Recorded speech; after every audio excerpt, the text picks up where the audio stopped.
É verdade. Porque essa medalha, Zumbi do Palmares, realmente é um reconhecimento feito a pessoas, e tem inúmeras pessoas que fazem isso na nossa cidade. Eu vou dizer que é difícil, né? É difícil a gente homenagear todo mundo, que bom, né? Porque ruim é quando a gente não tem nomes para apresentar. Nós tivemos há pouco uma reunião também para a medalha do Percy Vargas, do Direitos Humanos, e também eram muitos nomes, passará aqui na casa, e a gente não consegue saber como fazer, né? Então, é bom quando tu não precisa inventar. Então, as 3 pessoas aqui homenageadas, né?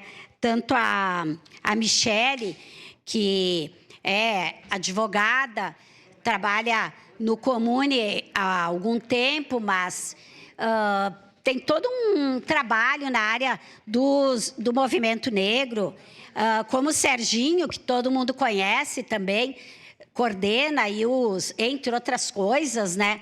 Coordena os lanceiros negros.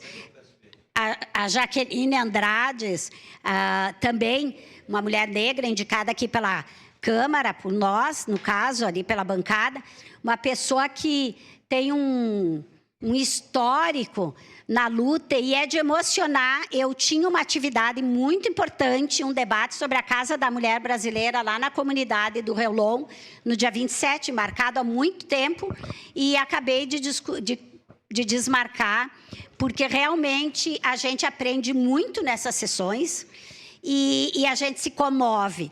Então, eu tenho certeza, né, que vai ser por unanimidade, mas pessoas realmente muito reconhecidas que fazem um trabalho especial na nossa cidade. Obrigada, vereadora Rose Frigieri.